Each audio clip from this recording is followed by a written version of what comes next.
Okay, if you're just tuning in, this is what it looked like in the beginning. This is what it looked like after the first video, after the second video. And then the third one, we got all the doors built, including some barn doors you can't see here, and that's where we're at. So before I got the new doors hung, I needed to first, of course, remove the current barn doors, and before I did that, I had to remove some of the sheeting that was covering the hinges for the barn doors.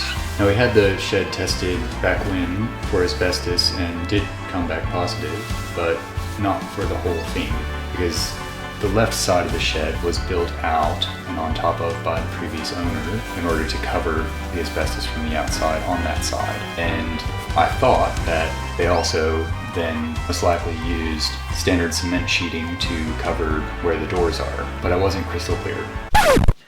You on video? Mm-hmm.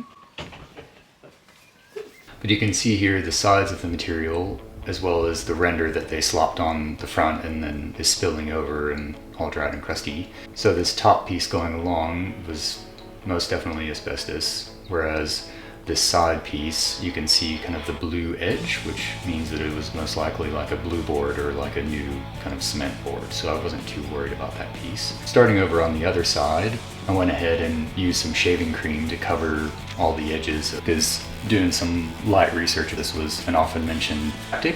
But as I got to start pulling this apart, it came apart like a standard cement board, because the asbestos that I've seen on this shed is quite hard, whereas the cement sheeting is like cardboard.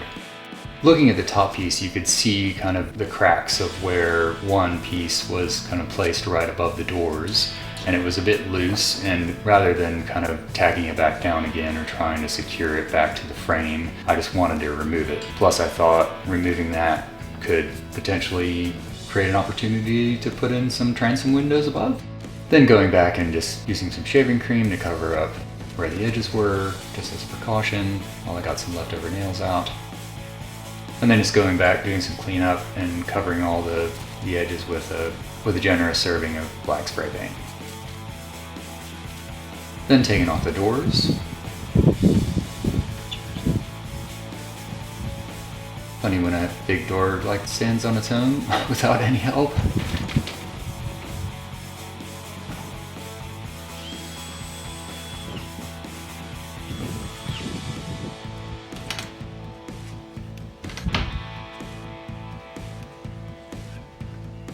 Next, I wanted to just confirm, because I know that I paid a lot of attention to getting the dimensions of these doors right and making sure that they were square, but as I mentioned in the last video, I was using just reclaimed timber studs. I didn't plane these down or anything, but I just wanted to lay them all out side by side and make sure that my total dimension of all four doors together was what it was when I went to frame out the sides of the door frames. And then doing a bit of swapping around and flipping and turning just to see what doors would fit best where.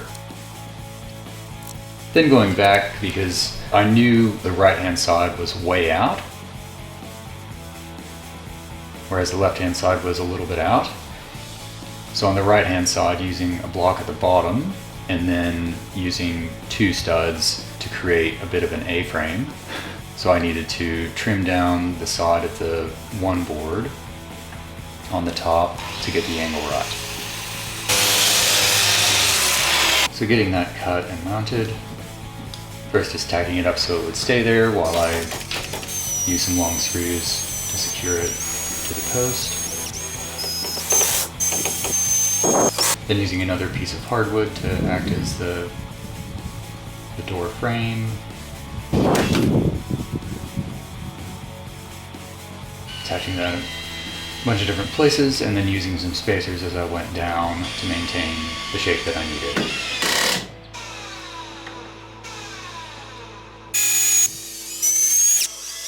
For the other side, just using a beep ton of glue, really long screws to get that secured to the other side.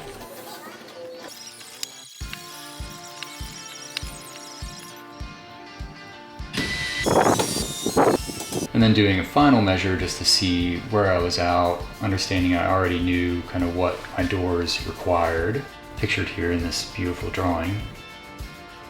And that was day one. And next day, first thing after getting the frame in is I needed to get the threshold back in. One of these pieces wouldn't fit with the big barn door because it was too close to the patio. So I wanted just to kind of put these back in. So these were reclaimed from an old dance floor that we had found in the shed, for those of you not aware. So this is like a really good quality hardwood ply. So I knew it would come in handy to act as a threshold. We only had so many pieces left, so it was a bit of a puzzle piece job to get it to make it work, but saved a bit of money, and hey, it is the shed, so I'm not trying to impress many people with this. But then the first step with the door hanging, so taking into account the measurements that I had and the math that I had done, was to route out where the hinges were going to be going. So using a router and then going behind and cleaning it up with a chisel.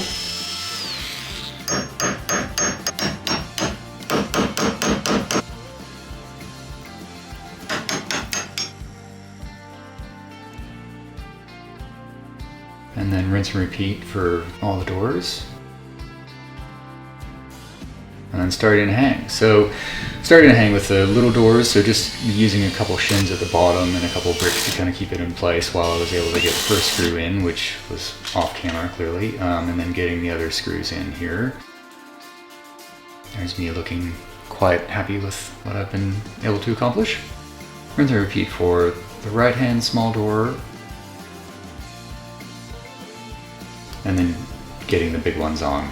So again, I mentioned in kind of the previous video, so due to the width of the opening, I knew I wanted a bifold door, so having the interior or the doors on the inside be more of a standard width. So these are 80 centimeters, which standard width in Australia is 82, whereas the ones on the outside are 60. So getting that hung, so you can kind of see where I'm headed with how this might wind up looking. Rinse and repeat for the second big door, which is a bit more of a challenge, just getting it right. Then I was running into some problems, mainly with how close the doors were together at the top. So for instance, on this one, I had to get the planer out to plane down the top of the side of the door frame to get just a millimeter off so it wouldn't rub and bow out. So it got to be a bit frustrating off camera. It was a bit of agony, which I'm really tempted to cover with Benji to round out the whole Into the Shed theme for this series. So if you like that idea, give us a comment below and we'll see about doing that in the next video. And then voila, doors hung.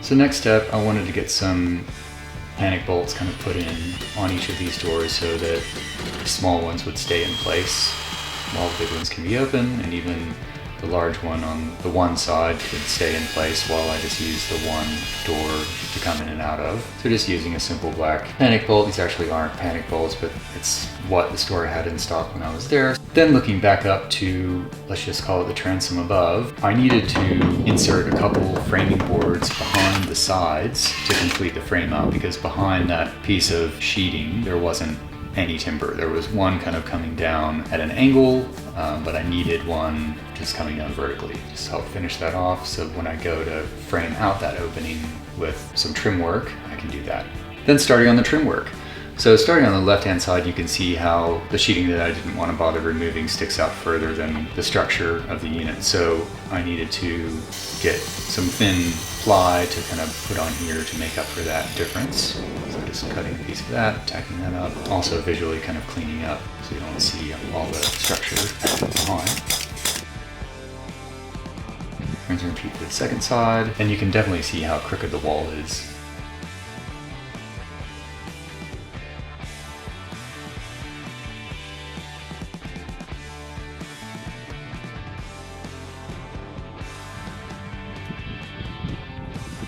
And then going back to Homer's and picking up some reclaimed trim pieces, just keeping with the whole rustic vibe. Just some old trim pieces, as well as, you know, a couple old skirts that I thought could come in handy for the header piece of the doors. So starting out on the left-hand side, just needed to cut one to get around where the electrical was coming in from the ground. Do a bit of a jig for that.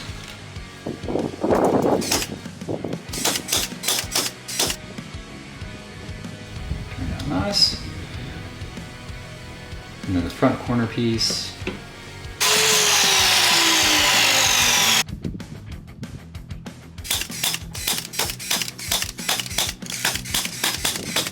And then using some reclaimed hardwood to go next to the doors. And for this trim piece on the right, you can see as I placed it on, I actually created a bit of a false front, because the bottom of the board is attached to the front completely, whereas as it goes up, less and less of it is actually touching the front of the shed to create a bit of an optical illusion that it's not so out of plumb.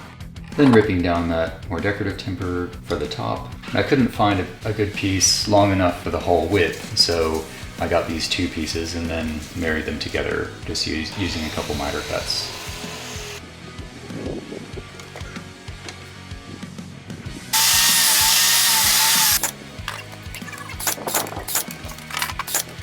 Then for the transom, I just wanted to rip down these ones a bit. They were a bit wide as they were.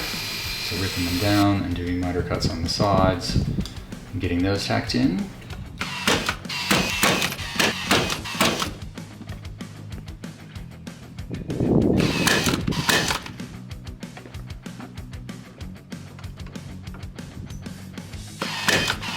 And then I'd also found this cool little piece of coving that was just a shorter piece that would already had finished ends, and thought that we could make a nice little decorative feature at the top.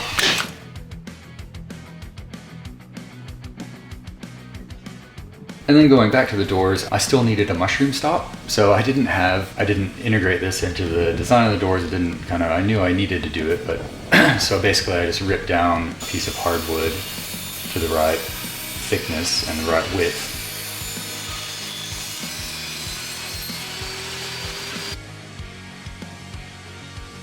And then routed around the sides so that I'd have kind of the outside face be kind of the same rustic-y, untouched hardwood. And then just smeared some glue on that and then tacked that in. So that would act as my mushroom stop, so that when I shut the door, it would shut completely against that stop, and then the panic bolts holding in the left-hand side door would receive the right-hand side door. Back to the transom, so I've just got some inexpensive glass cut in Shepparton. It was cut to order, like for $40 or so. Place those pieces in.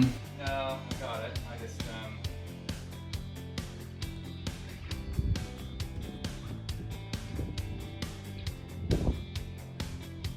And then just using a simple black latch for the front that I could put a pad bolt on. So just keeping it simple, not trying to do anything too fancy.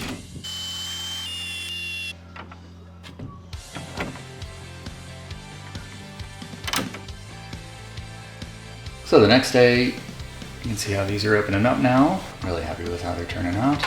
Next on my list was going back to the workbench. So I knew I wanted to cover the lower storage area with just some simple sliding doors. I'll eventually kind of build some drawers for this in the future, but for right now I just need to finish up and get on to finishing the rest of the house. So the plan for this was just to create a bit of a track at the bottom for two sheets of thin, like 7mm ply to slide back and forth in front and behind one another with a bit of a handle. So you could just grab and slide and access one complete side of what's underneath the workbench.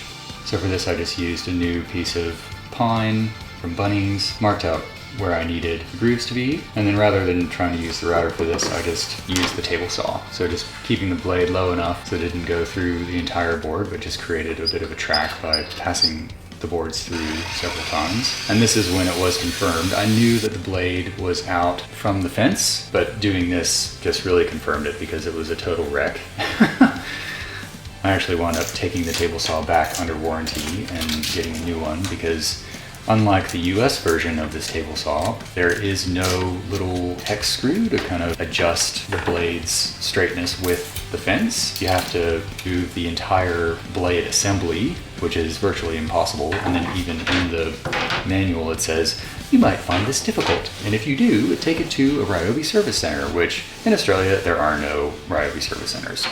So that saw has gone back. Getting the track screwed down. And on the top, instead of doing a similar track with two pieces, I just thought a simpler solution would be just to tack in one piece of timber that both boards could be in front of and then just slide on top of one another. Again, this is shop furniture. It's not meant to win any awards at the moment. I just really want to get this done, and this would be the simplest way to do that. So getting that top piece tacked in, I had to first put the boards on their track, so I knew I had to get in the cabinet, do a bit of a disappearing act, tack up that piece. And then voila, some sliding doors. Let's repeat for the second side.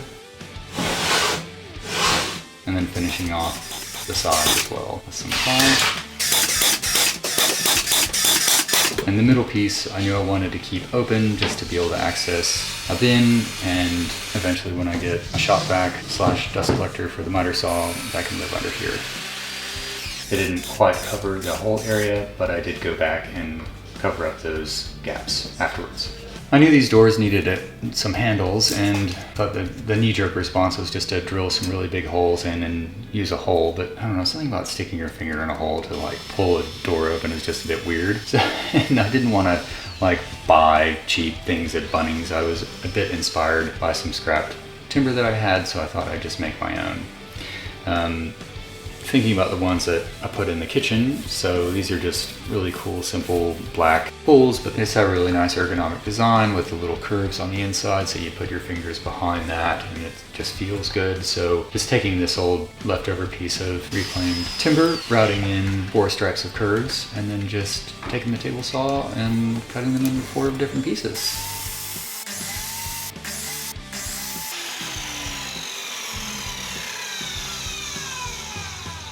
Giving them a good sand, and there you go. You have 4 different handles. Now Barney Rubble, or Fred Flintstone, but I think would really like these. They are definitely like a Flintstone edition. They are absolutely rustic and not refined whatsoever, which definitely fits into the whole feel of the shed. Then the rain came before I managed to get to painting. Before doing that, just wanted to get a latch on.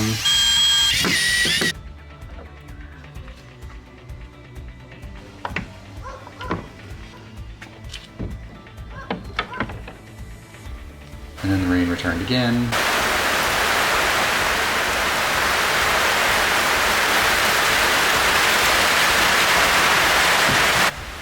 So I took the opportunity to put some handles on my barn doors. The timber edging is nice, but it's a bit hard to grab with your fingertips, and whereas just having these cheapy $2 handles from Bunnings would help out a lot. Then the sun came back. Painting day. Here we just decided to use the same monument color that we've been using on some trim work of the house and on the pergolas and the carport and on the side of the shed. Sierra Scene here helping out as best as she can. And everybody loves a painting time lapse.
course, there's a lot to still get done. Under here, I'll be putting in a little shop vac to hook up with the miter saw. This back corner, I need to figure out what and how I'm going to store stuff over here. Get the ladders hung, finish that final piece of furniture the shed gifted me, just some random stuff I need to figure out what to do with. Also, I want to build a table for my now new table saw and an outfeed table of sorts. They can both be on casters and I can push out of the way. And then on the side, Simon's been wanting to espalier some camellias, which I didn't even know what he was talking about when he said espalier.